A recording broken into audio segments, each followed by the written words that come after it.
Okay, so I tried a mic and it sounded even more cavernous. So I'm going with this. I think I'm happy with this, the way it's been going right here on the phone.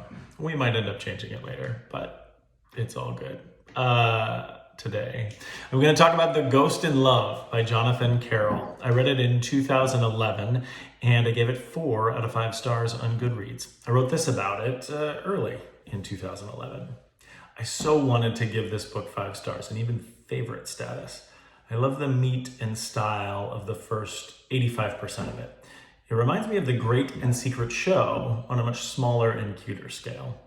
He's got the whimsical parts of Stephen King mixed with the expansive imagination of someone like Clive Barker and a writing style all his own that I may even like better than the two of them. There is just enough creepy to keep you interested, and the groundwork for the mythology is really fun and stimulating. I stopped my rating short of perfection only because the end felt somewhat preachy, and I vaguely felt like there was an inferred moral that I was purposefully ignoring so that I could continue to explore the innovative paradigm. It actually was a huge surprise to me that I liked it this much. I hadn't heard of Carroll until he did an interview on NPR's Bookworm regarding this one, and yet he's extremely prolific. I thought what I was going to run into was going to be boring and simple. It's not. I'm definitely going to pick up some more of his books and see if my love for the ghost is just a fluke tryst or a great new author infatuation.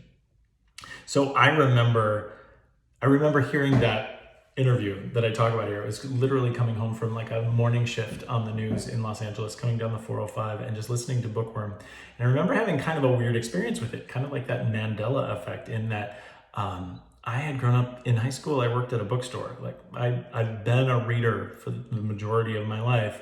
And I was really surprised that I hadn't heard of Jonathan Carroll because they talked about on Bookworm how prolific he was, how many books he had. And so as they were talking about it, I just kind of got this feeling like, I have to read this book. I'm very surprised that I don't know who Jonathan Carroll is. And I was so pleasantly surprised. I thought this book was fantastic.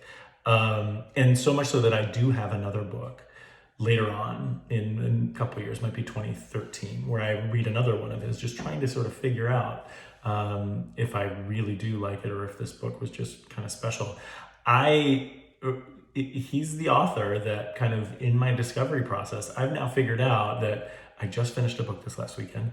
I'm going to go to Goodreads and check out all of the Jonathan Carroll titles to see if there's another one that I should add to my list.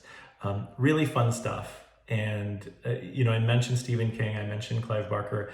It's that kind of thing where it's kind of supernatural, kind of creepy, kind of blurring the lines of the reality that we understand, which is all kind of my favorite stuff in fiction. And so I thought it was fantastic. And I definitely recommend it as a way to get interested or get acquainted with Jonathan Carroll if you don't know him like I did. So The Ghost in Love, it was 4 out of 5 stars. I read it in 2011. I recommend this and Jonathan Carroll's other works.